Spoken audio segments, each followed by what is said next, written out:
If a candidate is singled out by name for criticism, they have 30 seconds to respond. Later in the debate, they will question each other. I'm the moderator. Joining me are Karen Tumulty of The Washington Post and Juliana Goldman of Bloomberg News.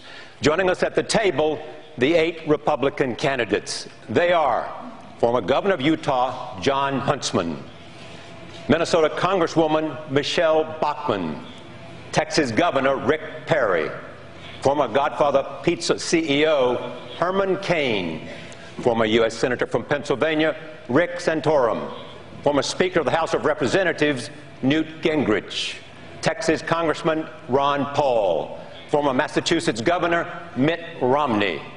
I am pleased to be here at this table to have an opportunity to talk to them about the issues that all of us are thinking about. And I begin this evening first with Herman Cain. As you know, when Standard & Poor's downgraded American credit, they noted not only the economic difficulties, but the political dysfunction. So we begin this evening with the question, what would you do specifically to end the paralysis in Washington? 2 things. Present a bold plan to grow this economy, which I have put my 999 plan on the table, and it starts with throwing out the current tax code and putting in the 999 plan. Secondly, get serious about bringing down the national debt. The only way we're going to do that is the first year that I'm president and I oversee a fiscal year budget, make sure that revenues equals spending. If we stop adding to the national debt, we can bring it down. So the answer is we must grow this economy with a bold solution, which is why I have proposed 999, and at the same time get serious about not creating annual deficits so we can bring down the national debt. That would reestablish confidence in our system, and I believe we could get our credit rating back. Governor Perry, are you prepared, even though you've said that you want to make Washington inconsequential, to go to Washington and, as Ronald Reagan did, compromise on spending cuts and taxes in order to produce results? Well, certainly as the governor of the second largest state, I've had to deal with folks on both sides of the aisle. I've signed 6 balanced budgets as the governor of Texas. So working with folks on both sides of the aisle and bringing ideas, whether it's ways to redo your tax structure or what have you. One of the things that I laid out today, I think is a pretty bold plan to put 1.2 million Americans working in the energy industry. And you don't need Congress to do that. You need a president with a plan, which I'm laying out over the next 3 days, and clearly the intent to open up this treasure trove that America is sitting on and getting America independent on the domestic energy side. It's time for another American Declaration of Independence.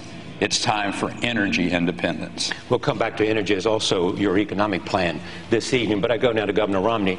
The paralysis is there, and everybody is concerned about it. What specifically would you be prepared to do to make the country moving again on addressing its problems? I'd be prepared to be a leader.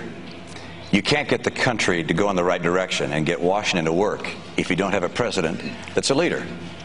And 3 years ago, we selected a person who'd never had any leadership experience, never worked in the private sector, never had the opportunity to actually bring people together, and he hasn't been able to do so. He said he'd bring us hope and change. Instead, he's divided the nation and tried to blame other people. The real course for America is to have someone who's a leader, who can identify people in both parties who care more about the country than they care about getting reelected. There are Democrats like that. There are Republicans like that. I was the governor of a state that had a few Democrats. People in this room know how many we had in Massachusetts. So it's essential to deal with Democrats and be prepared to compromise on the big issues of our time? You have to stand by your principles. At the same time, you know that good Democrats and good Republicans who love the country first will be able to find common ground from time to time and recognize we can't keep on spending like we're spending. We can't demand more from tax revenue from people because that kills jobs and hurts working families. We have got to help the middle class in this country. The only way that'll come together is if you have people on both sides of the aisle who listen to a leader who has the experience of leading, and that's what America's looking for and desperately longing for. And back to Governor Perry, this plan that you would like to lay out, because Governor Romney has said you've had 2 months to produce a plan, an economic plan. He's had a 59-point plan. What's the plan? What will you say specifically? Well, clearly opening up a lot of the areas of our domestic energy area. That's the real key. You've got an administration that, by and large, has either by intimidation or overregulation put our energy industry and the rest of the economy in jeopardy. And we've got to have a president who is willing to stand up and to clearly pull back those regulations that are strangling the American entrepreneurship that's out there. And it doesn't make any difference whether it's Obamacare, whether it's Dodd-Frank, or whether it's the tax burden. A president, particularly with the plan that I'm going to be laying out over the next 3 days, and I'm not going to lay it out all for you tonight. Mitt's had 6 years to be working on a plan. I've been in this for about 8 weeks. But clearly, we're going to be focused on, initially, the energy industry in this country and making America, again, independent and clearly the place where domestic energy needs to be produced from. Let me introduce my friend Karen. Karen.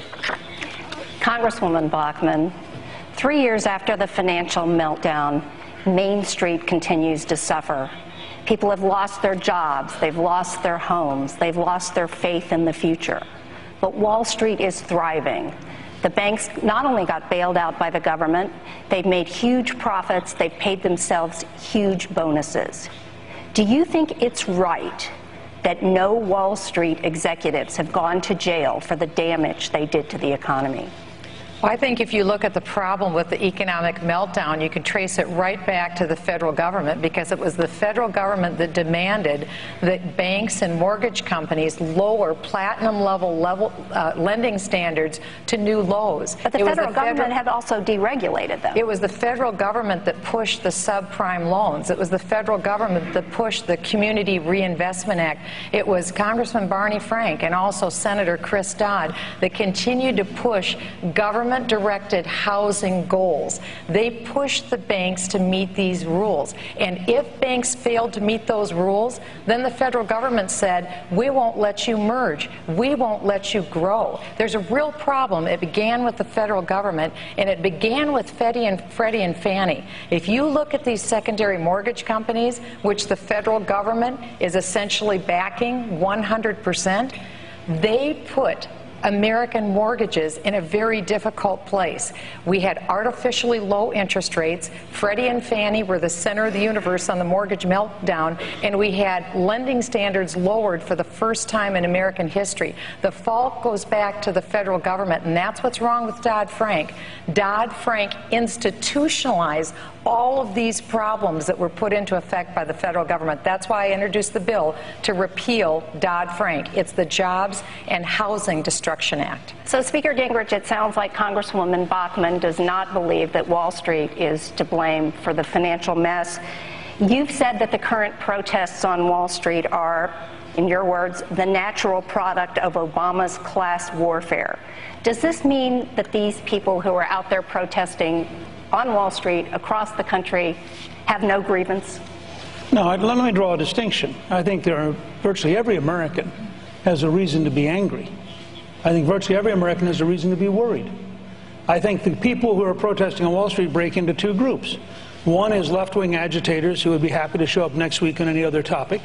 And the other is sincere middle-class people who, frankly, are very close to the Tea Party people in actually caring. You can tell which group is which.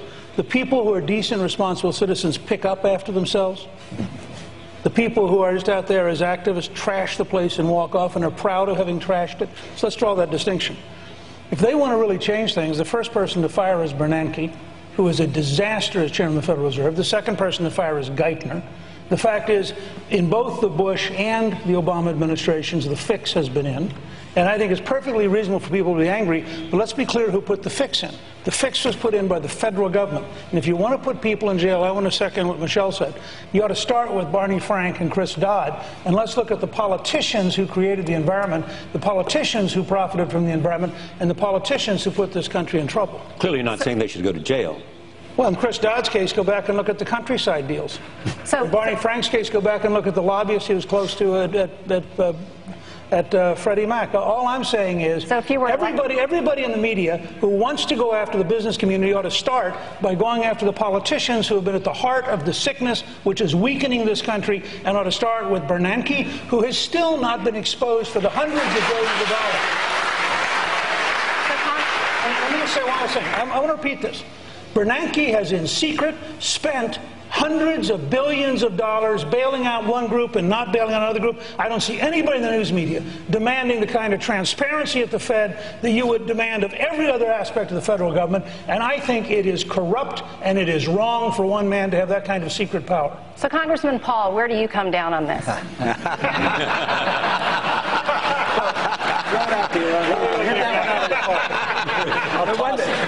One thing I might say that we have made some inroads on the Federal Reserve.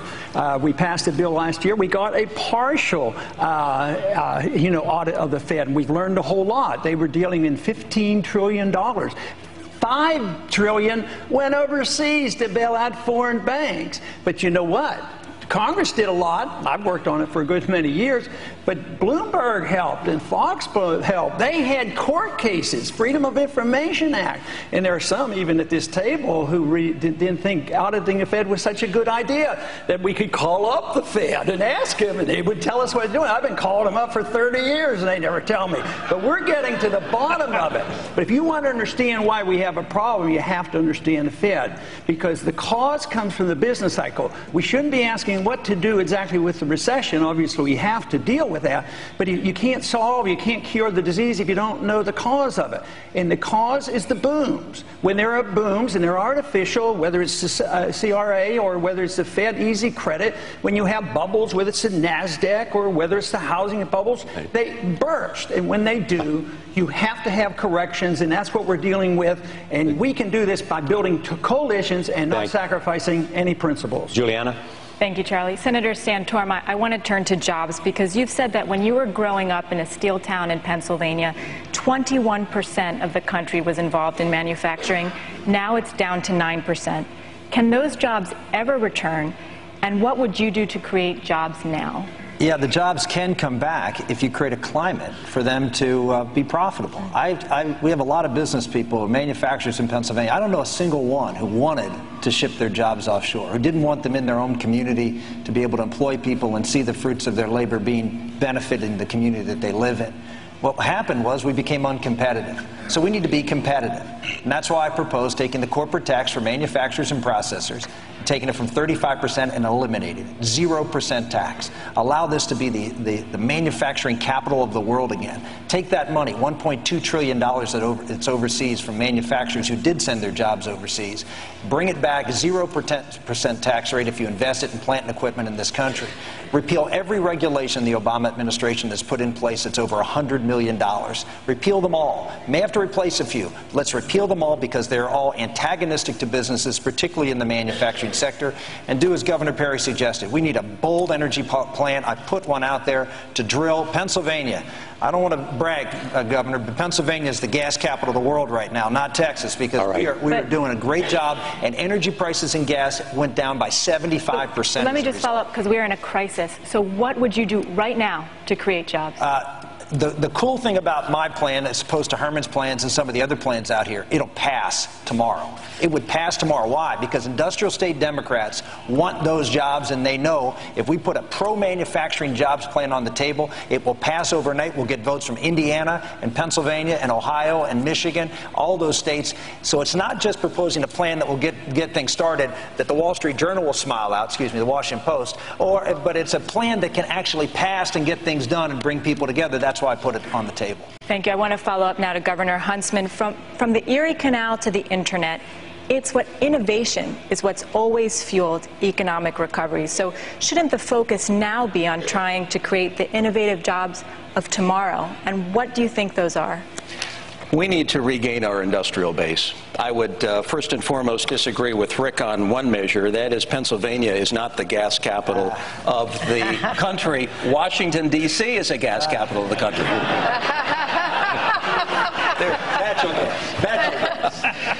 There are two things that critically need to be done for us to stay ahead in this highly competitive world.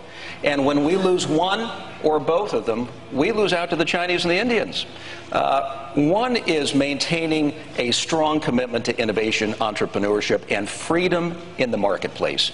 We have this sense of innovation that no country has been able to replicate. Some have tried, and some will continue to try, but nobody does it like we do here. And that gives rise to high technology, to regular manufacturing jobs across the board. It makes this economy hum when it's working well. The second part of it is you need a marketplace, like Rick described a moment ago, in which you can translate those innovations into products. We are losing our ability to maintain a competitive marketplace today. All right. That's taxes, that's regulation. We've lost it to others. So right now we're not able to translate innovation to the market. We've got to regain the magic of a strong marketplace so that we have the complete package. Karen. Congressman Gingrich, Speaker Gingrich, Medicare is going broke. Consider the fact that half of all Medicare spending is done in the last 2 years of life. And research that has been done right here at Dartmouth by the Dartmouth Atlas would suggest that much of this money is going to treatments and interventions that do nothing to prolong life or to improve it. In fact, some of it does the opposite. Do you consider this wasteful spending? And if so, should the government do anything about it? You know, I'm really glad you asked that. Because I was just swapping emails today with Andy von Eschenbach, who was the head of the National Cancer Institute, the head of the Food and Drug Administration. But before that, he was the provost at MD Anderson, the largest cancer treatment center in the world. And he wrote me to point out that the most recent U.S. government intervention on whether or not to have prostate testing is basically going to kill people. So if you ask me, do I want some Washington bureaucrat to create a class action decision which affects every American's last 2 years of life? Not ever. I think it is a disaster. I think, candidly, Governor Palin got attacked unfairly for describing what would in effect be death panels. And what von Eschenbach will tell you if you call him is the decision to suggest that we not test men with PSA will mean that a number of people who do not have who are susceptible to a very rapid prostate cancer will die unnecessarily, and there was not a single urologist, not a single specialist on the board that looked at it. So I'm opposed to class intervention for these things. Well, Congresswoman Bachmann, of course no one wants the government to come between a doctor and a patient. But do you think that Americans are getting the most for their money in Medicare spending? And how can we make sure that the money that is being spent on the treatments and the preventive treatments that do the most? We have a big problem today when it comes to Medicare, because we know that 9 years from now, the Medicare Hospital Part B Trust Fund is going to be dead flat broke. So we've got to deal with this issue. I was in the White House with President Obama this summer. We asked him not once but 3 times, President Obama, what is your plan to save Medicare? And the president mumbled, and he didn't give an answer the first time, the second time. And the third time, the president said something very interesting, Karen. He said Obamacare. I think that senior citizens across the country have no idea that President Obama plans for Medicare to collapse, and instead everyone will be pushed into Obamacare. And just like Newt Gingrich said, the way that Obamacare runs, there's a board called IPAB. It's made up of 15 political appointees. These 15 political appointees will make all the major health care decisions for over 300 million Americans. I don't want 15 political appointees to make a health care decision for a beautiful, fragile 85-year-old woman who should be making her own decision. We'll come back to Medicare as well, and medical issues, and then the cost of Medicare in the United States. I want to talk about advisors and appointees. Tell me, Governor Huntsman, whose advice do you seek on economic issues, and what's the profile of the kind of person you'd like to have advising you in your White House? I'd like the profile of my own father, who's a great entrepreneur. And he started with nothing, and he built a great business. And my brother now runs that business. People who have been out in the world, who have actually had their hands on products and manufacturing and know something about how to build something from the ground up. That's what this country has always done. It's what we need to continue to do. But in order to have the right policies in place, and some I put forward as governor of the great state of Utah, tax reform. I created a flat tax in the state of Utah. It took that state to the #1 position in terms of job creation. Regulatory reform and energy independence. I want the kind of people who understand what makes an economy work. But let's be real about what it takes to get into federal government service these days. Who on earth from the private sector is ever going to want to give up their privacy and enter government service with the background checks, the financial disclosures, and everything else that serve as tremendous disincentives for good people to get into government? So what we have today, Charlie, we've got a professional governing class of people on one end, and then you've got private sector. And so what would you do about that, to change that, to attract those kind of people so that they would be willing to serve a cross-section of people from every Let's get back to gender. what we did a generation or two ago when we were more open in terms of accommodating people from all backgrounds who wanted to take a little bit of their life and serve in government and then leave and go back to what it is they did best, whether on the farm or whether insurance or whether business or whether academia. When you mention a flat tax, does that mean that you look with some favor upon 999 that Herman Cain mentioned at the beginning of this conversation? I think it's a catchy phrase. In fact, I thought it was the price of a pizza when I first heard about it.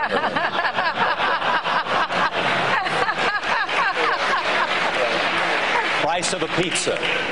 But here's what we need. We need something that's doable. And what I have put forward is a tax program that is doable. It actually wipes clean all of the loopholes and the deductions. This is right out of what the Simpson-Bowles Commission recommended, a bipartisan group of people that took a thoughtful approach to tax reform. Corporate and individual. Individual, and on the corporate side, phase out all of the corporate welfare, all of the subsidies, because we can't afford it any longer, in a revenue-neutral fashion, buy down the rate from 35% to 25%. Leveling the playing field for businesses big and small, allowing us to be a whole lot more competitive in the second decade of the 21st century. Juliana. Thank you. We will be coming back to 999, but first... No, wait. Well, he mentioned me. Give him 30 seconds. He mentioned me, and you didn't give me an opportunity to respond. You have that opportunity now. Thank you very much. 999 will pass, and it is not the price of a pizza because it has been well studied and well developed. It starts with, unlike your proposals, throwing out the current tax code. Continuing to pivot off the current tax code is not going to boost this economy. This is why we developed 999. 9% corporate business flat tax, 9% personal income flat tax, and a 9% national sales tax. And it will pass, Senator, because the American people want it to pass. This is beginning to sound more like my table, Juliana. I mean, Karen. So, Mr. Cain, who do you turn to for political advice and for economic advice? My advisors come from the American people. Now, I will have some experts. One of my experts that helped me to develop this is a gentleman by the name of Rich Lowry out of Cleveland, Ohio. He is an economist, and he has worked in the business of wealth creation most of his career. I also have a number of other well-recognized economists that helped me to develop this 999 plan. It didn't come off a pizza box. No, it was well-studied and well-developed because it will replace the corporate income tax, the personal income tax, the capital gains tax, the death tax, and most importantly, the payroll tax. So who are some of these economists? Rich Lowry out of Cleveland, Texas is one of the economists that I have used. He's been my lead economist on helping to develop this. Juliana. Thank you. Governor Romney, it's 2013 and the European debt crisis has worsened. Countries are defaulting. Europe's largest banks are on the verge of bankruptcy. Contagion has spread to the U.S. and the global financial system is on the brink. What would you do differently than what President Bush, Henry Paulson, and Ben Bernanke did in 2008? Well, you're talking about a scenario that's obviously very difficult to imagine, but it's not a hypothetical because more than half the I'm afraid it is a hypothetical. Governor, you want to explain why it's not a hypothetical? Yes. Okay. Because more than half the country believes that a financial meltdown is likely in the next several years, and the U.S. banks have at least $700 billion in exposure to Europe. So it's a very real threat, and voters want to know what you would do differently. It's still a hypothetical as to what's going to precisely happen in the future. I'm not very good at being omniscient, but I can tell you this, that I'm not going to have to call up Timothy Geithner and say, how does the economy work? Because I spent my life in the economy. I spent my entire career working in the private sector, starting businesses, helping turn around businesses, sometimes successfully and sometimes not. And I know how to make tough decisions and to gather the input of people from around the country to help make the important decisions that have to be made. Clearly, if you think the entire financial system is going to collapse, you take action to keep that from happening. In the case of Europe right now, they're looking at what's happening with Greece. Are they going to default on their debt? Are they not? That's a decision which I would like to have input on if I were President of the United States, and try and prevent the kind of contagion that would affect the U.S. banking system and put us at risk. But I can tell you this. I'm not interested in bailing out individual institutions that have wealthy people that want to make sure that their shares are worth something. I am interested in making sure that we preserve our financial system, our currency, the banks across the entire country, and I will always put the interest of the American people ahead of the interests of any institution. So would you or would you not be open to another Wall Street bailout? Well, no one likes the idea of a Wall Street bailout. I certainly don't. But you said in 2008 that it prevented the collapse of the financial system. There's no question but that the action that President Bush and that Secretary Paulson took was designed to keep not just a collapse of individual banking institutions, but to keep the entire currency of the country worth something, and to keep all the banks from closing, and to make sure we didn't all lose our jobs. My experience tells me that we were on the precipice, and we could have had a complete meltdown of our entire financial system, wiping out all the savings of the American people. So action had to be taken. Was it perfect? No. Was it well implemented? No, not particularly. Were there some institutions that should not have been bailed out? Absolutely. Should they have used the funds to bail out General Motors and Chrysler? No, that was the wrong source for that funding.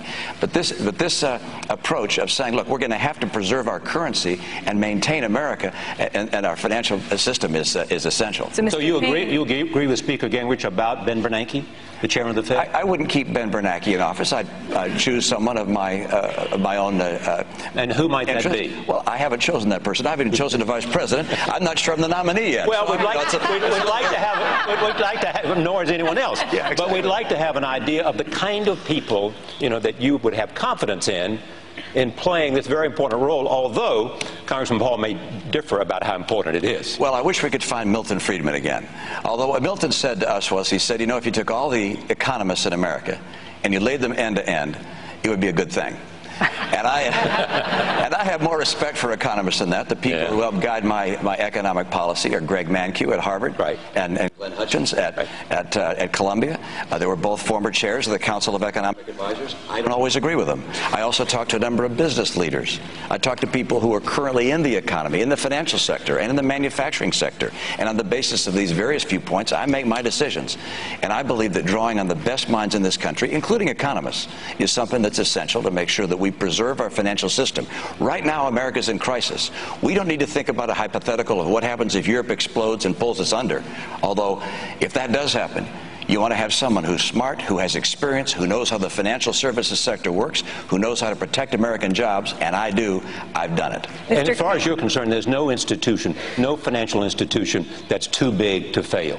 Well, no, you don't want to bail out anybody. The idea of trying to bail out an institution to protect the shareholders or to protect certain interest group, that's a terrible idea. And that shouldn't happen. You do want to make sure that we don't lose the country, and we don't lose our financial system, and we don't lose American jobs, and that all the banks don't go under.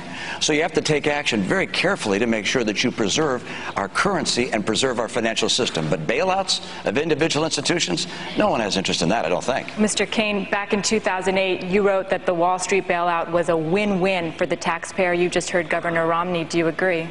Conceptually, I made that statement based upon the concept, but I happen to agree with Governor Romney. The way it was administered is where it got off track. They were discretionary in which institutions they were going to save rather than apply it equitably, which is what most of us thought was going to be done. The implementation of it is where they got off track. I didn't agree with it. I don't think Governor Romney agreed with it. So did a lot of us. The implementation was at fault. Housing is considered one of the real problems in terms of our economy and getting housing starts up. Can I say one thing before we go to housing? Yes. Because I think this is really important. There's a real possibility that you can't have the euro and the Greek economy in the same system. There's a possibility we could have a meltdown in the next year. The thing that is most obvious looking back is that Paulson and Bernanke and Geithner didn't have a clue. Not because they're not smart, but because they were operating in a world that had suddenly changed so radically they didn't know. Right. One of the reasons I've said that the Congress should insist that every decision document from 2008, 2009, and 2010 at the Fed be released, is we are not any better prepared today for a crisis of that scale because the people who were in that crisis and were wrong are still in charge. And I think we need to learn what did they do right and what did they do wrong, precisely for the reason you raised about 2013. Let me go to housing. What would you do? Would you get the federal government out of housing? Yes. Absolutely. I mean, there's no need to. Look at no Freddie Mac, no Fannie Mae, nothing. That's where the distortions come. That's where the moral hazard comes from. That's where the malinvestment, overbuild. It was predictable. You talked about what economists we should look to, and unfortunately, we've been living with Keynesian economics for many, many decades. And everybody who was right about predicting the bubbles were Austrian economists. They said they were coming. And yet they're also saying, and I agree with them, that everything that we're doing right now is wrong. So what we did with the housing bubble, yes, we had too many houses. It was glaring in our face. The bubble was doomed to burst, and it came because of Fannie Mae, Freddie Mac, easy credit, and also Community Reinvestment Act. So who got into trouble? The people who did the speculating, the Wall Street, the derivatives market. They got the bailout. They got privileges. So what happened to the middle class? They lost their jobs. They lost their houses. This whole system is all messed up. And what I hear here is just tinkering with the current system and not looking at something new and different. And it's a free market economy without a Federal Reserve System, with sound money. If you don't have that, you're going to continue with the bubble. And this propping up this debt and keeping the correction. You need the correction. You need to get rid of the malinvestment and the debt. The debt is the burden on the economy. All right, we'll be back. Take a break and be right back. Stay with us from Dartmouth, Hanover, New Hampshire. Workplace. Let me go to the governor of Texas. Do you agree with the former president? Well, I think we're certainly talking about different times, because what I heard him say there, that he was willing to trade tax increases for reductions. I don't think he ever saw those reductions. He just saw the tax increase. Matter of fact, in his diary, he made that statement that he's still looking around for those reductions. So, I mean, from the standpoint, that's one of the problems that we got in Washington, D.C. One of the reasons that I think Americans are so untrustworthy of what's going on in Washington is because they never see a cut in spending. They always hear the siren song of, you know, if you'll allow us to raise taxes, then we'll make these reductions over here.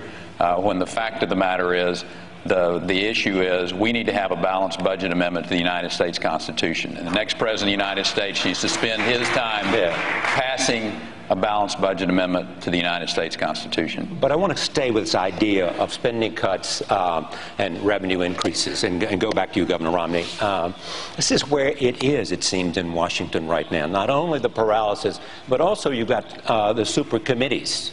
And if, in fact, they can't find an agreement, we're going to have a trigger with automatic cuts, including defense. So doesn't that demand some kind of compromise, as Reagan suggested? Well, I don't know which particular compromises he was referring to. We could take a look at that. But I can tell you this.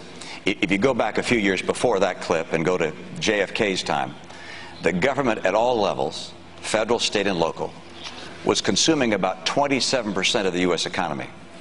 Today it consumes about 37% of the U.S. economy. It's on track to get to 40%. We cease at some point to be a free economy. And the idea of saying, we just want a little more. Just give us some more tax revenue. We need that. That is not the answer for America.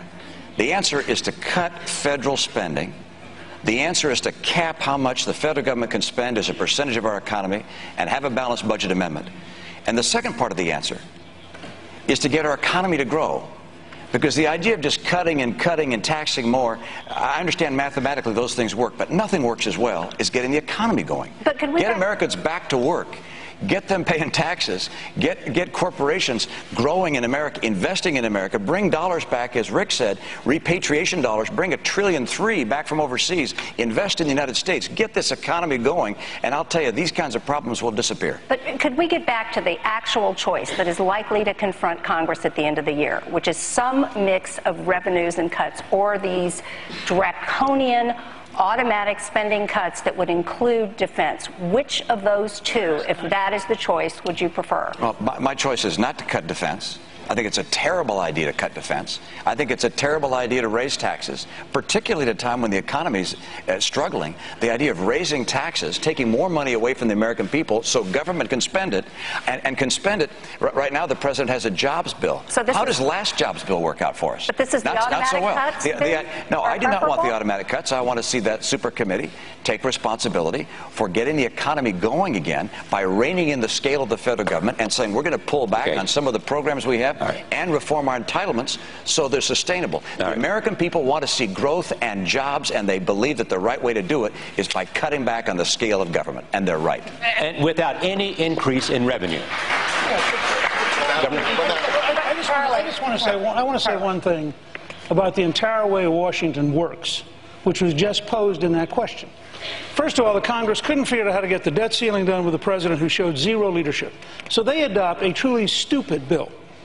Okay? And the bill basically says we're either going to shoot ourselves in the head or cut off our right leg, and we'll come in and around Thanksgiving and we'll show you how we're going to cut off the right leg, and the alternative will be shooting ourselves in the head. Let me just say bluntly, all of the spending cuts that are built into the debt ceiling bill, all of them are acts of Congress. They can all be repealed at any moment. It is nonsense to say we're going to disarm the United States unilaterally because we're too stupid to balance the budget any other way.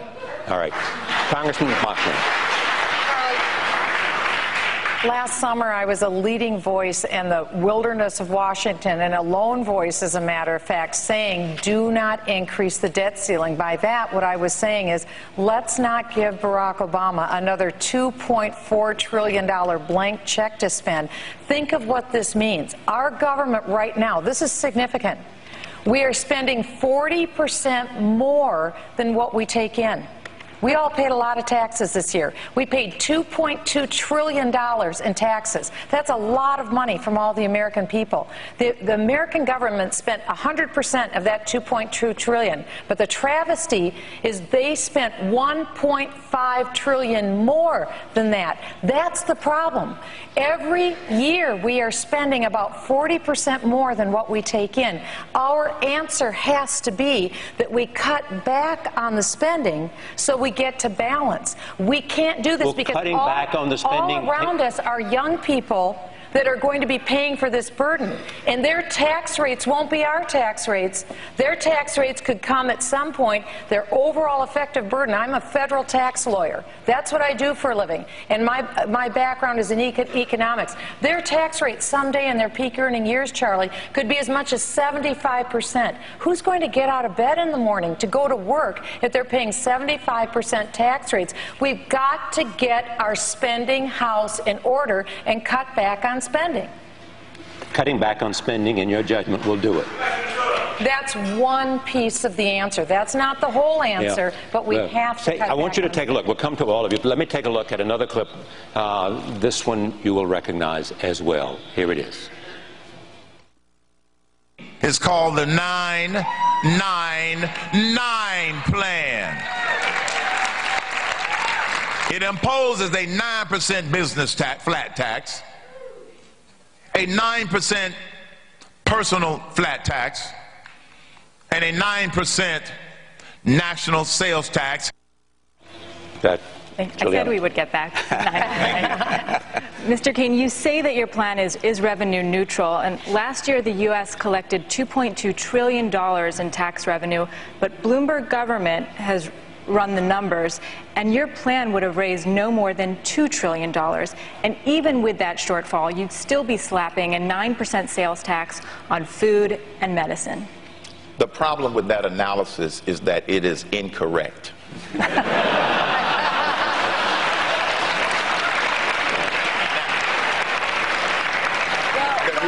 the reason it's incorrect is because they start with assumptions that we don't make. Remember, 999 plan throws out the current tax code. And it starts with 3 simple economic driving principles. Production drives the economy, risk-taking drives growth, and we need sound money. Measurements must be dependable. Now, what 999 does, it expands the base. When you expand the base, we can arrive at the lowest possible rate, which is 999. The difference between the 999 plan and the other plans that are being proposed is that they pivot off of the existing tax code. We've had an outside firm, independent firm, dynamically score it, and so our numbers will make it revenue neutral. All right. But then Karen, explain go ahead. why, I'm sorry, go ahead. under your plan, all Americans should be paying more for milk, for a loaf of bread, and beer. And pizza. I don't buy beer. You have to start with the biggest tax that a lot of Americans pay, which is the payroll tax, 15.3%. That goes to 9%. That's a 6 percentage point difference, and the prices will not go up. So they've got a 6 percentage point difference to apply to the national sales tax piece of that, and in doing so, they have the flexibility to decide on how much they want to spend it on new goods, how much they want to spend it on used goods, because there's no tax on used goods. But Congresswoman Bachmann, you're a former IRS lawyer. Do you agree? I would have to say that the 999 plan isn't a jobs plan, it is a tax plan.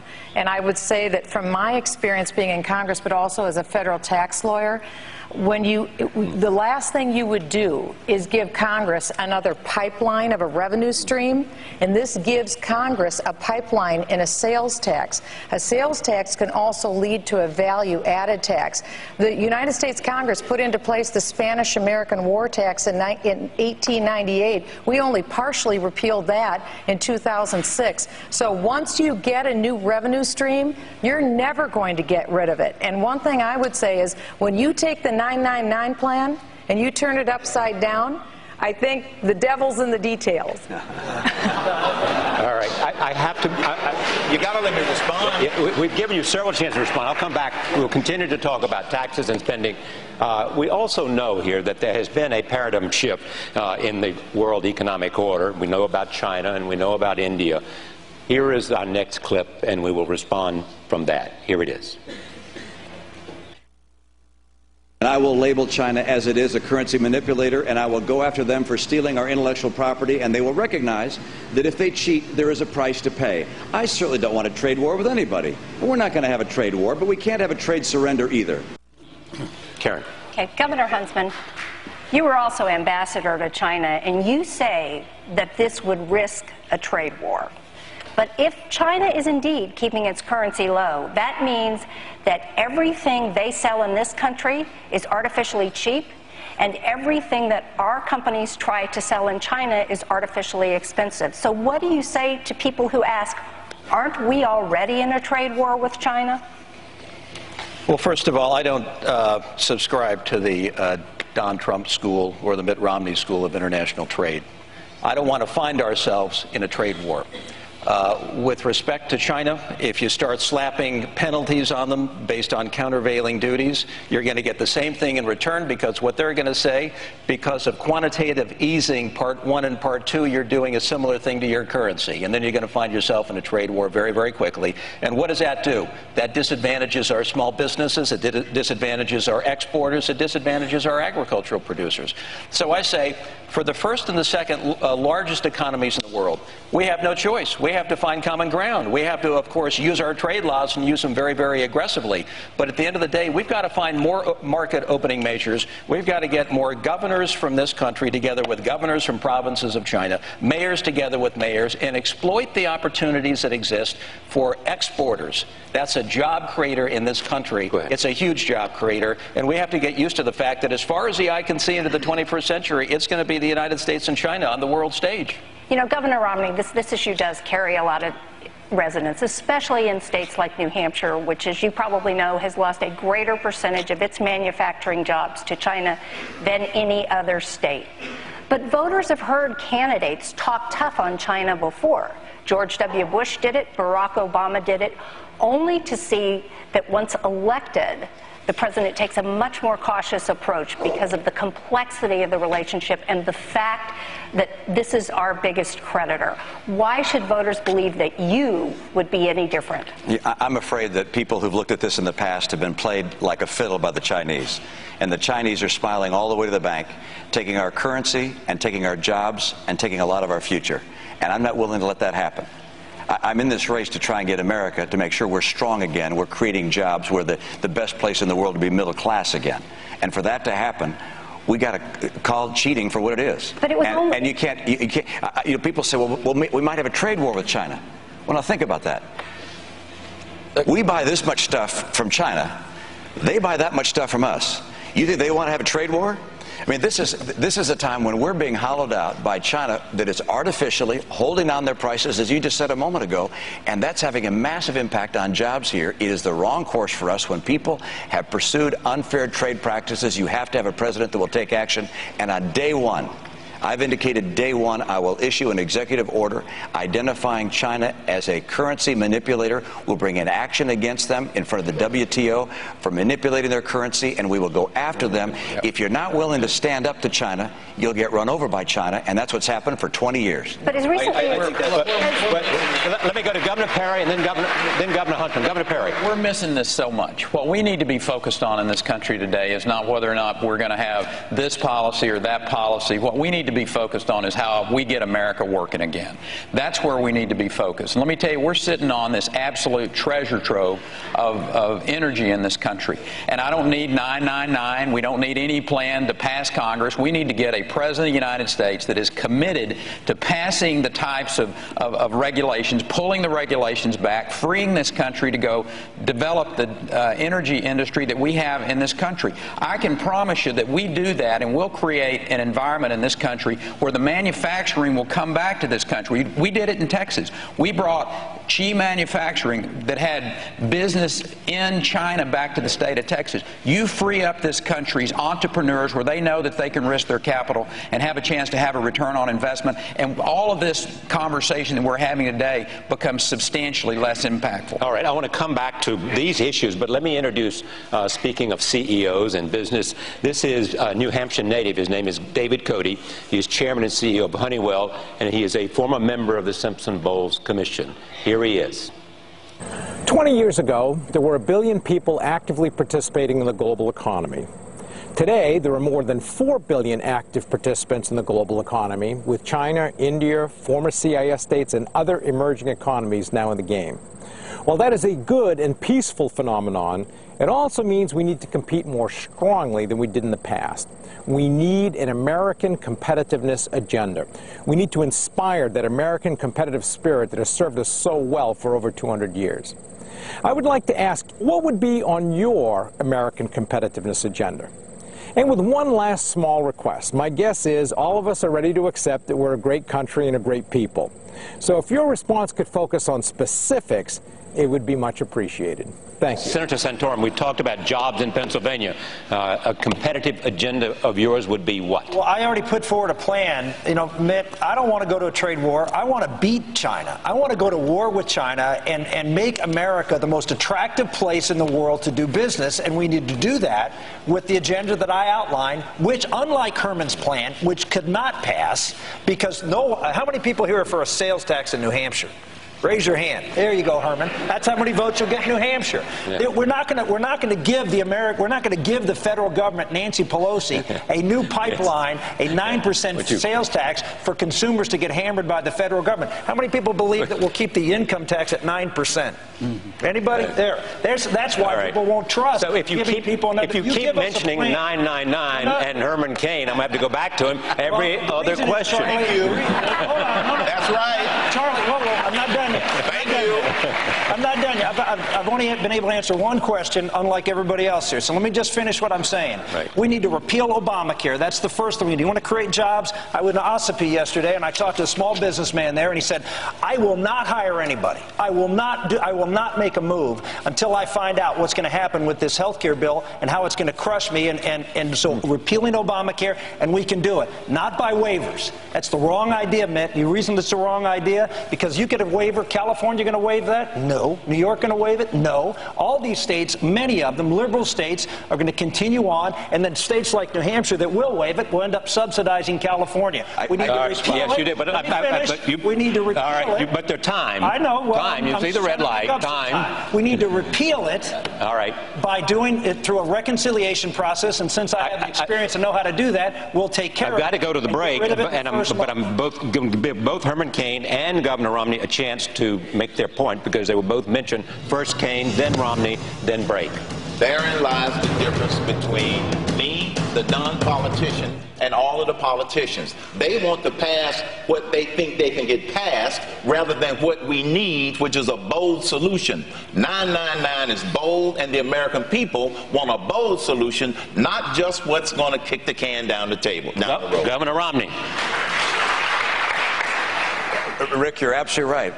On day one, granting a waiver from all 50 states doesn't stop in its tracks entirely Obamacare. That's why I also say we have to repeal Obamacare, and I will do that on day two with the reconciliation bill, because, as you know, it was passed by reconciliation, 51 votes. We can get rid of it with 51 votes. We have to get rid of Obamacare and return to the states the responsibility. No, not if you get rid of it. And particularly, by the way, the Supreme Court may get rid of it. Let me finish. Okay, let him finish. Then we'll go to Huntsman. Then we go to the break. And then when we come back, each of you can question each other. Hold on, that's the deal. And let me just say this, which is, we all agree about repeal and replace. And I'm proud of the fact that I put together a plan that says what I'm going to replace it with. And I think it's incumbent on everybody around this table to put together a plan that says this is what I'll replace it with, because the American people are not satisfied with the status quo. They want us to solve the problem of health care, to get it to work like a market, and that's what has to happen. All right. Governor Huntsman, then we go. It's disingenuous to just say that you can waive it all away. The mandate will be in place. The IRS is already planning on 19,500 new employees to administer that mandate. That will stay, and that's the ruinous part of Obamacare. And that, Mitt, your plan is not going to do anything about it. I said we're going to repeal it. What, did you miss that? No, it doesn't repeal the mandate. No, I said I'm going to repeal it. Wait, hold on. Through reconciliation, you can repeal the taxes, you can repeal the spending, and therefore the mandate has no teeth, because there's no tax penalty if you don't enforce them. All right, we have much to talk about. When we come back, the candidates will ask questions of each other after this break.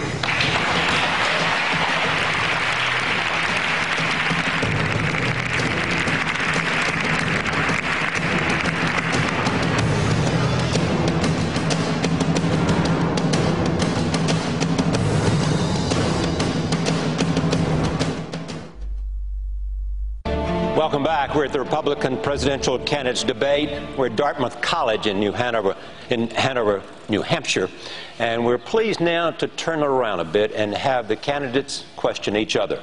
They will each have 30 seconds to pose an answer. We'll have 1 minute to respond, 30 seconds for a question, 1 minute to respond. They'll proceed in alphabetical order. I want you to remember, as we talk about this, we're talking about the economy, or those things that affect the economy. Beginning in alphabetical order, Congresswoman Bachmann. Thank you.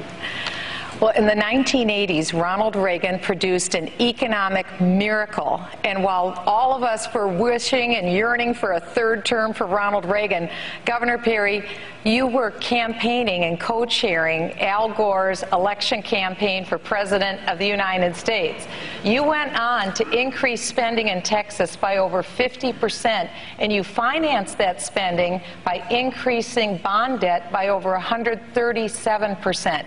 That's exactly what Barack Obama has been doing, increasing debt by trillions of dollars. How can we trust you to not go down the Obama way and overspend and pay for that spending with indebtedness on the backs of the next generation? Well, I, like most people in the state of Texas and in those southern states, grew up a Democrat. Michael Reagan and I were talking just the other day, Charlie, that I came to the Republican Party sooner in age than his dad, Ronald Reagan, did. And let me just address this issue of the debt in the state of Texas. Texas has the 6th lowest debt per capita. When I started as the governor back in 2000, and today Texas has the 2nd lowest debt per capita in the United States. I think that's what America's looking for as a president of the United States that understands how to balance budgets, how to deal with the spending issue, and how to get Americans back working again. Herman Cain, question. Yes. One of my guiding principles has been and will always be surround yourself with good people. The 999 plan that I have proposed is simple, transparent, efficient, fair, and neutral. My question is to Governor Romney. Can you name all 59 points in your 160-page plan, and does it satisfy that criteria of being simple, transparent, efficient, fair, and neutral?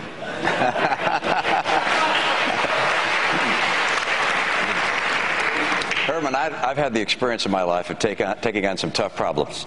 And I must admit that simple answers are always very helpful, but oftentimes inadequate.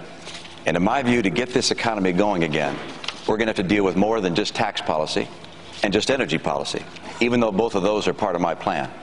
And the other parts of my plan are these. One is to make sure that we stop the regulatory creep that's occurred in Washington. And all of the Obama regulations we say no to, we put a halt on them and reverse all of those that cost jobs. Number two, we have trade policies that open up new markets to American goods. And I lay out a number of things I do in that 59 points that open up more markets to American goods. And we, of course, stop the cheating that goes on. We also have to have the rule of law. By that I mean you can't have the federal government, through its friends at the National Labor Relations Board, saying to a company like Boeing that you can't build a factory in a non-union state. That's simply wrong and violates the principle of the rule of law. We also have to have institutions that create human capital. We're a capitalist system.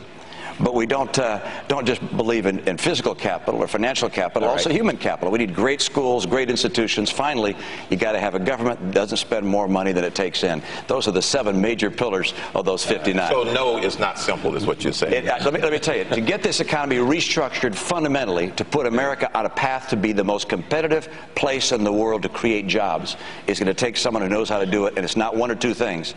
It's a good number of things to get America started. All right, Speaker Gingrich, question. Governor Romney, let me say, first of all, there's an awful lot in your plan that's very good and that I think would be very helpful if implemented, a lot better than what Obama's doing. But one of the characteristics of Obama in his class warfare approach has been to talk about going after people who made over $250,000 a year and divide us. And I was a little surprised, I think it's about page 47 of your plan, that you have a capital gains tax cut for people under $200,000, which is actually lower than the Obama model. Now, as a businessman, you know that you actually lose economic effectiveness if you limit capital gains tax cuts only to people who don't get capital gains. So I'm curious, what was the rationale for setting an even lower base mark than Obama had? Well, the reason for giving a tax break to middle-income Americans is that middle-income Americans have been the people who've been most hurt by the Obama economy. The reason you're seeing protests, as you indicated, in Wall Street and across the country, is middle-income Americans are having a hard time making ends meet. Not only do we have 25 million people out of work or stop looking for work or in part-time jobs needing full-time employment, we just saw this week that median income in America has declined by 10% during the Obama years. People are having a hard time making ends meet. And so if I'm going to use precious dollars to reduce taxes, I want to focus on where the people are hurting the most, and that's the middle class. I'm not worried about rich people. They're doing just fine. The very poor have a safety net. They're taken care of. But the people in the middle, the hardworking Americans, are the people who need a break, and that's why I focused my tax cut right there. Governor Huntsman. Since this discussion is all about economics, Governor Romney, I promise this won't be about religion. Sorry about that, Rick. Since some might see you because of your past employment with Bain Capital as more of a financial engineer, somebody who breaks down businesses, destroys jobs as opposed to creating jobs and opportunity, leveraging up, spinning off, enriching shareholders. Since you were number 47 as governor of the state of Massachusetts, where we were number 1, for example, and the whole discussion around this campaign is going to be job creation, how can you win that debate given your background? Well, my background is quite different than you described, John. So the way I'll win it is by telling people an accurate rendition of what I've done in my life. And fortunately, people in New Hampshire living next door have a pretty good sense of that. They understand that in the business I was in, we didn't take things apart and cut them off and sell them off. We instead helped start businesses. And they know some of the names. We started Staples. We started the Sports Authority. We started Bright Horizons Children's Centers. Heck, we even started a steel mill in a farm field in Indiana. And that steel mill operates today and employs a lot of people. So we began businesses. Sometimes we acquired businesses and tried to turn them around, typically effectively, and net created tens of thousands of new jobs. And I'm proud of the fact that we were able to do that. That's a big part of the American system. People are not going to, in my opinion, are not going to be looking for someone who's not successful. They want someone who has been successful and who knows how fundamentally the economy works. Look, I would not be in this race had I spent my life in politics alone. Nothing wrong with that, of course. But right now, with the American people in the kind of financial crisis they're in, they need someone who knows how to create jobs, and I do. All right, Congressman Paul. Since the Federal Reserve is the engine of inflation, creates the business cycle, produces our recessions and our depressions, the Federal Reserve obviously is a very important issue. And fortunately tonight we have a former director of the Federal Reserve at Kansas City. So I have a question for Mr. Kaine. Mr. Kaine, in the past you've been rather critical of any of us who would want to audit the Fed. You said you've used pretty strong terms that we were ignorant and that we didn't know what we were doing, and therefore there was no need for a Fed audit anyway, because if you had one you're not going to find out everything because everybody knows everything about the Fed. But now that we have found and we've gotten an audit, we have found out an awful lot on how special businesses get, bailed out. Wall Street, the banks, and special companies, foreign governments. And you said that you advised those of us who were concerned, and you belittled. You say, call up the Federal Reserve and just ask them to get the PR person. So do you still stick by this, that this is frivolous, or do you think it's very important? 64% of the American people want a full audit of the Fed on a regular basis. Mr. Kaine. First of all, you have misquoted me. I did not call you or any of your people ignorant. I don't know where that came from. I'll get it for you. All right? Now, so you got to be careful of the stuff that you get off the internet, because that's just not something that I have said. Secondly, when I served on the board of the Federal Reserve in the 1990s, we didn't do any of the things that this Federal Reserve is doing. I don't agree with the actions of this Federal Reserve. I don't agree with the actions that have been undertaken by Ben Bernanke. We didn't have a $14 trillion national debt to prop up with some of the actions that they're taking. And I have also said, to be precise, I do not object to the Federal Reserve being audited. I simply said, if someone wants to initiate that action, go right ahead. It doesn't bother me. So I've been misrepresented in that regard. I don't have a problem with the Federal Reserve being audited. It's simply not my top priority. My top priority is 999. Jobs, jobs, jobs. Governor Perry, question for Governor Romney. Your chief economic advisor, Glenn Hubbard, who you know well, he said that Romney Care was Obamacare. And Romney Care has driven the cost of small business insurance premiums up by 14% over the national average in Massachusetts. So my question for you would be, how would you respond to his criticism of your signature legislative achievement? You know, the great thing about running for president is that you get the chance also to talk about your experience as a governor. And I'm proud of the fact that we took on a major problem in my state. And the problem was that we had a lot of kids without insurance, a lot of adults without insurance, but it added up to about 8% of our population. And we said, you know what, we want to find a way to get those folks insured, but we don't want to change anything for the 92% of the people that already have insurance. And so our plan dealt with those 8%, not the 92. One of the problems with Obamacare is he doesn't just deal with the people without insurance. He takes over health care for everyone. Then he does something else that Chris Christie said today. He said the problem with Obamacare is he spends an extra $1 trillion and raises taxes. And raising taxes is one of the big problems, something we didn't do in Massachusetts. He also cuts Medicare. But people out there talking about cutting Medicare, it's President Obama that did that. And I'm proud of what we were able to accomplish. I'll tell you this, though. We have the lowest number of kids as a percentage uninsured of any state in America. You have the highest. I'm still speaking. We have less than 1% of our kids that are uninsured. You have 1 million kids uninsured in Texas. 1 million kids. Under President Bush, the percentage uninsured went down. Under your leadership, it's gone up. I care about people. Now, our plan isn't perfect. Glenn Hubbard is a fine fellow. I take a look at his quote. Some people say that. Just because people say something doesn't mean it's true.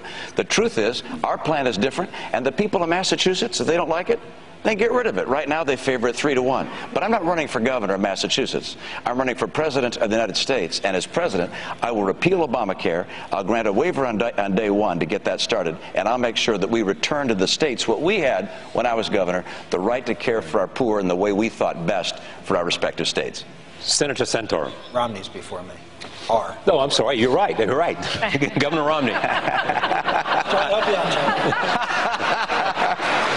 Very good. I missed school that day. I missed school that day when they said R before S. Think of us as your friends. That's right. You'd think someone from PBS would know that. Wouldn't they? I was thinking how much I was enjoying this. Yeah, exactly right. Let me turn to Congresswoman Bachmann and just ask you, Congresswoman, as we've spoken this evening, we're all concerned about getting Americans back to work, and you've laid out some pretty bold ideas with regards to taxation and cutting back the scale of the federal government, and there's no question that's a very important element of getting people back to work. And I'd like to ask you to expand on your other ideas. What do you do to help the American people get back to work, be able to make ends meet? You got families that are sitting around the kitchen table wondering how they're going to make it to the end of the month. You got young people coming out of college, maybe not here at Dartmouth, but a lot of colleges across the country wondering where they can get a job. What would you do beyond the tax policies you described to get people back to work? Well, I do understand that. I'm a mother of 28 kids, 23 foster kids, 5 biological kids. I get how difficult it is for young people right now to get jobs right out of college. It's very, very tough. And the solutions that I'm offering in my plan, which, if I can give a commercial, are at MichelleBachmann.com. The solutions that I'm offering aren't just a silver bullet. It's not just the tax code. It's also dealing with the regulatory burden. Because businesses, my husband and I started our own successful business. I'm 55. I spent my whole life in the private sector. I get job creation too. And the business world is looking at $1.8 trillion every year in compliance costs with government regulations. That has to go. So I want to get rid of that. It's the mother of all repeal bills. But the #1 reason that employers say that they aren't hiring today is Obamacare. And I was the leading critic for President Obama in Washington, D.C. against Obamacare. That's why I was the first member of Congress to introduce that bill to repeal Obamacare. I understand that's what's inhibiting job creation and job growth. We have to repeal that. I also introduced, and I fought on Barney Frank's committee against Dodd-Frank, which is the Housing and Jobs Destruction Act. That's why I was the chief author of that bill as well. There's much more to my solutions. Go to MichelleBachmann.com and you can find out. Yes, now? Yes, now. We're in the live free or die state, and I oppose the single biggest government intrusion into the private sector, the Wall Street bailout, the TARP program. I opposed it because it violated the principles of our Constitution, the spirit of our Constitution, and because of the experience I had that if you open up the door of government involvement in the private sector, some president will, and in fact did, drive a truck through it and explode the size of the federal government and constrict our freedom. The interesting thing here is the 4 people on this panel that actually supported TARP at the time of its passage are the people who say that they are the anti-Washington candidates, that they are the business candidates. And they're the 4 on this program that supported the Washington bailout, giving Washington, naively I would say, tools to constrict our freedom. So do you have a question for my question is, you prompted it perfectly, because here's my question. My question is, since I think Herman Cain is giving naively a tool in his 999 plan of giving Washington a huge new tax opportunity to get money through a sales tax, can we trust you that with your lack of experience that you won't continually give Washington the ability to take freedom away from freedom-loving people here in the live free or die state? There are 3 deterrents to the... And by the way, the 4 people were Governor Huntsman, Governor Perry, Herman Cain, and Governor Romney all supported TARP. There are 3 deterrents to this nightmare scenario you described in terms of how bad things are going to be because we're trying to fix the real problem. The first deterrent is that I'm going to ask the United States Congress to include a 2/3 majority vote before they can raise the 999 tax. The second deterrent is the fact that because it is visible, simple, and transparent, the American people are going to be the ones to hold Congress's feet to the fire. The third deterrent is that I will be president and I won't sign anything that raises the 999. Yeah. With that, we take a break and come back for our final segment. Stay with us. We are back at Dartmouth in Hanover, New Hampshire, talking with the 8 Republican candidates about a variety of issues. Clearly, we come back to health care. I want to go to Governor Perry. Explain to me what you think the difference is about your health care ideas and Governor Romney's health care ideas and how you see mandates and how he sees mandates and the Constitution, because not only has there been some exchange here, Governor Christie got involved today. Well, certainly the issue of health care is probably one of the biggest one that's facing us. I mean, there are a lot of Americans sitting out there today, and getting those people back to work is the most important thing that we do as a country, so that they can have the opportunity to purchase health care. And I think that is probably the biggest issue that are facing Americans. There are people sitting out there around the kitchen table watching TV tonight who are looking for someone to lay out an idea that truly will get this country back working again. And that's why I lay out, without having any congressional impact at all, how to get our energy industry back to work and back to work very quickly. But in the state of Texas, from the standpoint of what we've done to make access of health care better, we passed the most sweeping tort reform in the nation in 2003. We also passed Healthy Texas, which expands the private sector insurance, and we've driven down the cost of insurance by 30%. So those are some of the ways that the states, but the real issue for us is Medicaid and how to get the flexibility on Medicaid so that the innovators can occur in the states. I can promise you, whether it's Governor Jindal or myself or Susana Martinez over in New Mexico, that's where you'll find the real innovation in health care. The way to deliver health care more efficiently, more effectively, is to block grant those dollars back to the state and keep this federal government that has this one-size-fits-all mentality from driving the thought process that we've seen that's destroyed health care in this country today. But Governor Perry, as the Washington Post fact checker noted, Texas has had 16 waivers for Medicaid. So how can you say that the problem is that the federal government has not given Texas enough flexibility? They haven't anywhere near given the states. I think what you should see is the block granting, not having to go to Washington, D.C. and ask them, Mother may I, every time you come up with a concept or an idea. Block granting back to the states. I'll guarantee you the governors and their innovators in their states will come up with ways to better deliver health care more efficiently, more effectively, more cost efficiently, and that's what this country's looking for, is a president who understands that we have these 50 laboratories of innovation. Free up these states from Washington, D.C.'s one-size-fits-all. Juliana. Thank you, Charlie. Mr. Kaine, you disapprove of Fed Chairman Ben Bernanke, and we all know that your priority is 999. But one of the most important appointments that you're going to have to make your first year, should you be president, would be Fed Chairman. So which Federal Reserve Chairman over the last 40 years do you think has been most successful and might serve as a model for that appointment? Alan Greenspan. Why? Because that's when I served on the board of the Federal Reserve in the early 1990s. And the way Alan Greenspan oversaw the Fed and the way he coordinated with all of the Federal Reserve banks, I think that it worked fine back in the early 1990s. Now, on that same point, I have already identified two candidates, which I cannot give their names, to replace Mr. Bernanke in anticipation of having that responsibility. We must narrow the mission of the Fed first. I don't believe in ending the Fed. I believe we can fix the Fed by getting their mission refocused on monetary price stability, and I have candidates in mind that will help us do that. So you have two appointments waiting in the wings for 2013, for that, when his term is up 2014. Yes, I have two candidates waiting in the wings. How about a hint? To take that job. I got to keep them confidential. Okay, Congressman Paul. Spoken like a true insider.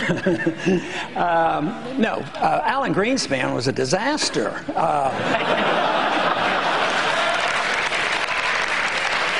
Everybody in Washington, liberals and conservatives, said he kept interest rates too low too long. Of course, the solution was lower them even more, and they think that's going to solve our problem.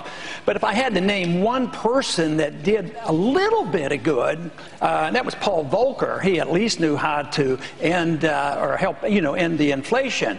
But of course, with my position that I don't think highly of the Federal Reserve, and I think we should have sound money, and we shouldn't have somebody deciding what the interest rate should be and how much money supply we should have. I mean, nobody satisfies me. But certainly Alan Greenspan has ushered in the biggest bubble. And what did we do? We've continued the same thing, doing the same thing. We think the inflation under Alan Greenspan was bad, so we're trying to solve the problem by inflating even further. So Bernanke compounds the problem. He's inflating twice as fast as Greenspan was. But Greenspan caused so much trouble, and he used to believe in the gold standard. I think he's coming around to that, and before he retires, he'll write his biography and explain why he's coming back to the gold standard. I want to go from a gold standard to a small business person who is from New Hampshire, who's in the audience with us and has a question about small business, of which she has founded one. Margot Thompson. Businesses like mine have great difficulty obtaining credit. What specifically would you do to make bank lending more accessible to small businesses? If you would direct it to... I was told to direct it to you. So Governor Romney? Yes. Give her the answer, Charlie. I ask questions, not answer them, Governor. Okay. I forgot to explain that. What's happened in this country under the Obama administration is that you have a president who I think is well-meaning, but just over his head when it comes to the economy. And the absolute wrong time to have the absolute wrong people put together a financial regulatory bill was right now, and Barney Frank and Chris Dodd. They were the wrong guys at the wrong time, because what they did with this new bill is usher in what will be hundreds and thousands of pages of new regulations. The big banks, the big money center banks in Wall Street, they can deal with that. I spoke with one banker there that said they have hundreds of lawyers working on that legislation and trying to implement it. For community banks that provide loans to businesses like yours, they can't possibly deal with a regulatory burden like that. Then you have inspectors coming in and writing down their assets and saying they're not worth as much as the bank thought they were worth, and therefore the banks are unable to lend. Small community banks across this country are starving and struggling because of inspectors that are making their job impossible and because of regulation that's fine for the big banks because they can deal with it. It's a killer for the small banks, and those small banks loaning to small businesses and entrepreneurs are what have typically gotten our economy out of recession. What the president has done on almost every dimension is exactly the wrong thing to get this economy going again. Congresswoman Bachmann. I'd like to add to that, because the Dodd-Frank bill is the Jobs and Housing Destruction Act. And I have spoken to Iowa bankers, and they told me that they are going to see the collapse of community banks, just like Mitt said, all across the state. I talked to a banker in Texas who owns multiple branch banks. He said he's going to lose $20 million on his bottom line this year because of all of the compliance. So government is putting a huge layer of regulation on banks. We will see literally thousands of banks close their door. That will be hard for small business owners like you and like me. And so that's going to hurt real people, and it will lead to job destruction. That's why I introduced the bill to repeal Dodd-Frank, because it'll hurt credit, not add to credit. And by the way, that's why we see the new $5 debit card fee that people are paying every month that they're upset about because of Dodd-Frank. And that was insider dealing, because Senator Durbin had former staffers that came to lobby him on behalf of retailers. This is dirty dealing. As President of the United States, I would end all of these payoffs to political donors by our legislators. That's wrong. That's got to end. Here and then go over here.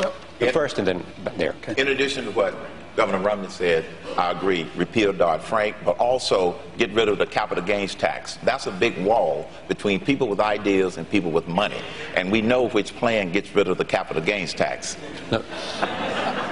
I just want to add one quick thing. You know,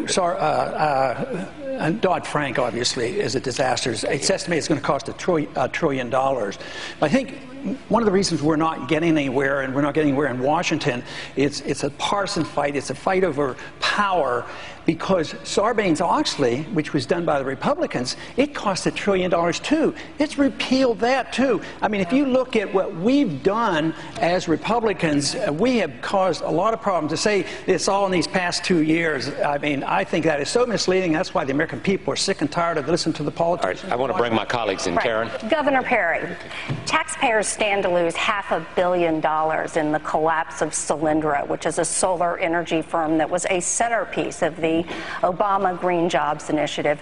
Do you think there were inadequate safeguards there, or do you think this is just the risk we run when the government gets involved in subsidizing new industries and technologies? Well, I don't think the federal government should be involved in that type of investment, period.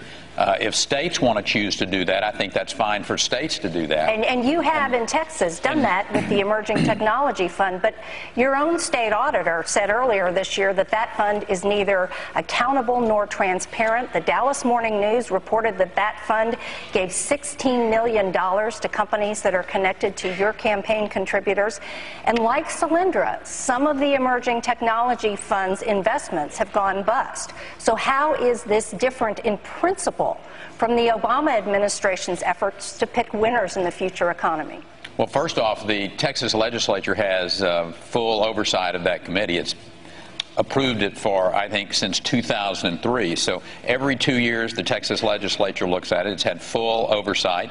And I can promise you the 54,600 jobs that have been created and then $14+ billion worth of investment that has come out of the enterprise fund in the state of Texas.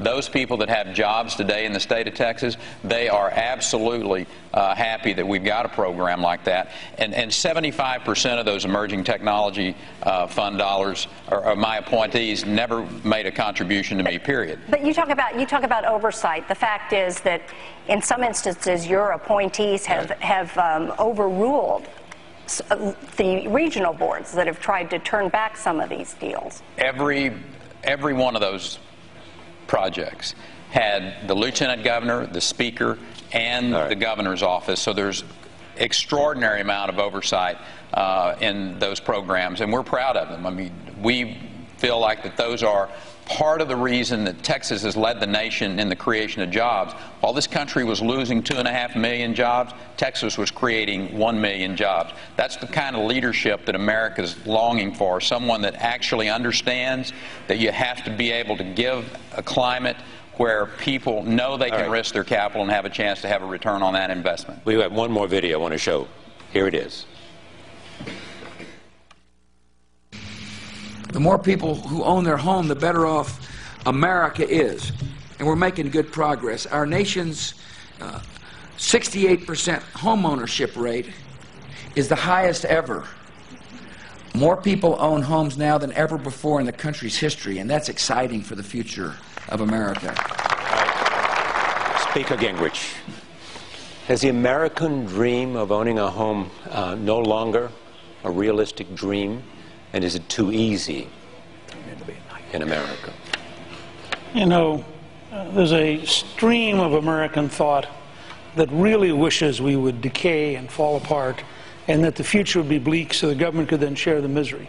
It was captured by Jimmy Carter in his Malaise speech. It's captured every week by Barack Obama in his apologias disguised as press conferences.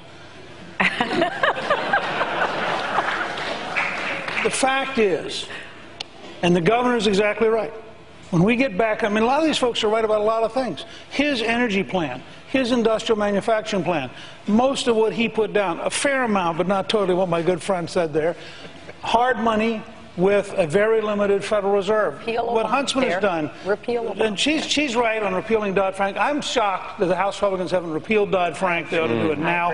They ought to repeal Sarbanes-Oxley now.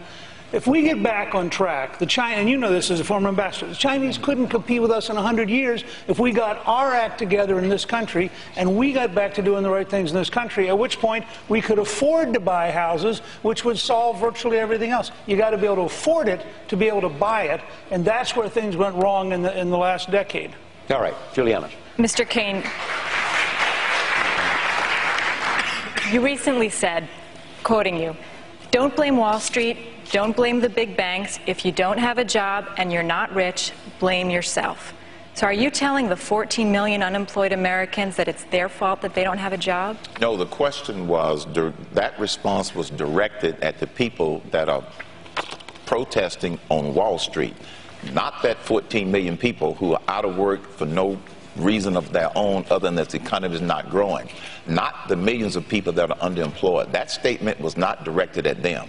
It was specifically directed at the people who are protesting on Wall Street, and I also said that they have basically targeted the wrong target.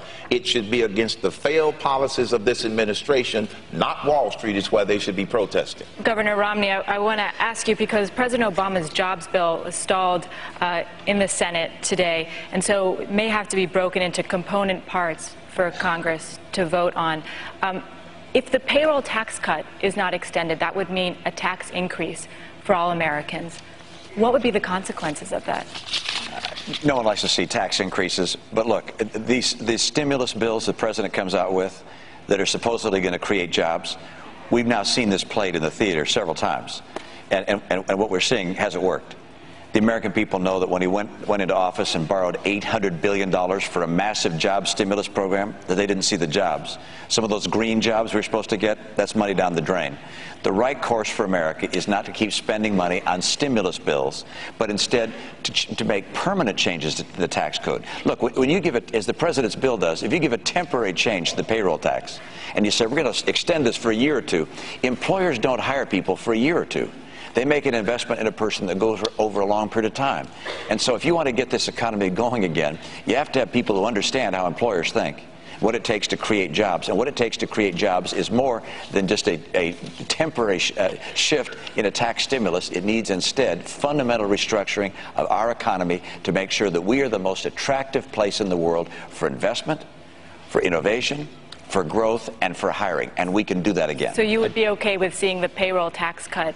Look, I don't like temporary little Band-Aids. I want to fundamentally restructure America's foundation economically. Before closing question, I want not this hour and a half to pass without some recognition and conversation about the question of disparity in America. Governor Perry, Over the last 30 years, the income of the wealthiest 1% of Americans has grown by more than 300%. And yet we have more people living in poverty in this country than at any time in the last 50 years. Is this acceptable? And what would you do to close that gap? The reason we have that many people living in poverty is because we got a president of the United States that's a job killer. That's what's wrong with this country today. You have a president who does not understand how to create wealth. He has overtaxed, overregulated the small businessmen and women to the point where they're laying off people. 2.5 million Americans are out there who have lost their jobs. We have 14 million without work. This president, I will suggest to you, is the biggest deterrent to getting this country back on track. And we have to do everything we can to replace Barack Obama in 2012. All right, okay, but we're almost out of time. I want to give you a chance, and then we have to go to the final question. There's more to it than that. I agree with Rick, what he said. But the biggest problem with poverty in America, we don't talk about here because it's an economic discussion, and that is the breakdown of the American family. You want to look at the poverty rate among families that have a husband and wife working in them? It's 5% today. A family that's headed by one person, it's 30% today. We need to do something. We need to talk about economics. The home, the word home in Greek is the basis of the word economy. It is the foundation of our country. We need to have a policy that supports families, that encourages marriage, that has fathers take responsibility for their children. You can't have limited government.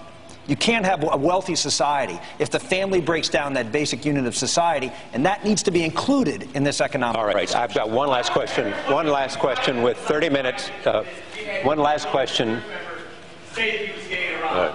One last question as we close this evening, and each of you, 30 seconds.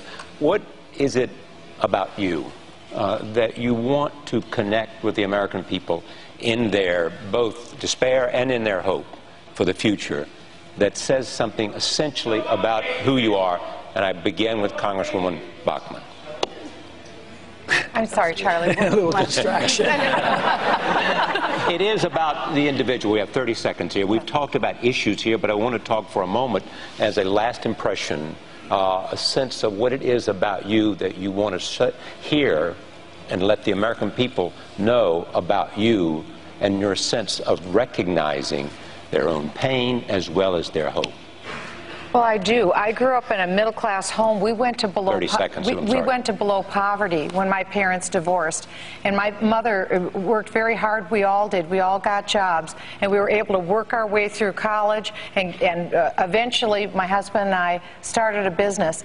We have broken hearts for at-risk kids, Charlie. That's why we took 23 foster children into our home.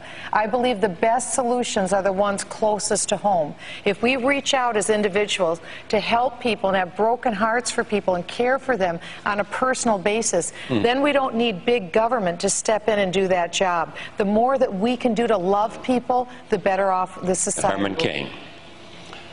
30 seconds. I can connect with people's pain because I was poor before I was poor. My dad worked 3 jobs. I understand what that means, but more importantly, with my career and with my record, I understand that leaders are supposed to make sure we're working on the right problems. We assign the right priority. Surround yourself with the right people, which will allow you to put together the right plans. And yes, sometimes those plans will be bold plans because this economy is on life support. We don't need to trim around the edges. We need a bold plan. Congressman, Speaker Gingrich. Well, look, I grew up in an Army brat family. We moved all over the country. In recent years, I've had relatives out of work. I've had folks who are trying to find jobs for up to a year. We have, I think, a pretty good sense of the pain level. But I also think it's important to say of leaders that you find solutions. I don't think people hire one of us just to say, I sympathize with you. I think they hire us to say, this is how we will solve it. And I would say every person at this table is more likely to solve those problems than Barack Obama. Congressman Paul. My motivation, my goals has always been to promote liberty, believing that's what made America great. If we want prosperity, if we want peace, we understand what the cause of liberty is all about. And we have to understand that a free market system and sound money gives us the prosperity. And it also is the humanitarian program, because once you get into the welfare state and the socialist state, it all backfires. So if you care about people, you believe in liberty, that's what made America great, that's what I want to restore. Senator Santorum. As was mentioned, I grew up in a steel town, and one of the things that I realized is that when manufacturing left, a lot of the people in the middle income of America left. And I just read a recent study that actually income mobility from the bottom 2 quintiles up into the middle of up into the middle income is actually greater, the mobility in Europe, than it is in America today. We need to change that, and the way you do it is by creating jobs in the manufacturing sector of the economy, which is what I will do. It will create that income mobility. It will create the opportunity for semi-skilled and lower skilled and skilled workers to rise in society. It will take those people off of Occupy and bring them into the workplace where they can have family-sustaining jobs. Governor Huntsman. Not only have I seen and participated in the creation of a great family business where jobs mean something, but I presided over a state that delivered the lowest level of unemployment in this country, 2.4%. And when I saw on the faces of people who had the dignity of a job, you knew what it meant to moms and dads and entire families.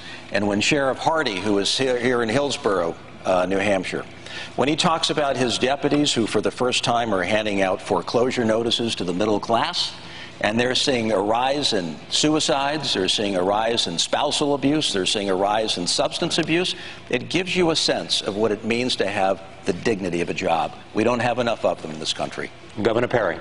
Charlie, as the son of tenant farmers and a young man who had the opportunity to wear the uniform of my country, and then the great privilege to serve as the governor of the second largest state in this country, I've got not only the CEO experience, but also working with the private sector to create the jobs. And that's what people are begging for. Talking to that out-of-work rig worker out in the Gulf of Mexico today, they're begging for someone to make America, America again. Governor Romney. You know, we've talked about crisis this evening, economic crisis, people out of work, incomes going down. But there's another crisis, and that's that people wonder whether their future will be brighter for the kids than it's been for them. It's always been what it means to be American, to have a greater degree of confidence in the future than even what we've enjoyed ourselves. And what we have to do is to have leadership in this country, like the men and women at this table, who believe in America. My experience will help us get our values strong, get our economy strong, and make sure that our military is second to none in the world. I'm absolutely devoted to making America the strongest nation on earth. And if you don't want that as your objective, don't vote for me. We already have a president that doesn't make that his first objective. All right, I want to thank each and all of the candidates who've sat at this table this evening. As I said at the beginning, I believe in tables, and I believe that places where you can come and talk about the country and its future and your beliefs is important. I secondly want to thank Karen and thank Juliana for joining us. I want to thank all of you who came here this evening to hear these candidates. Thank you very much. For those at home, thank you for watching. A post-debate program will follow this. We thank you for your time. Good night.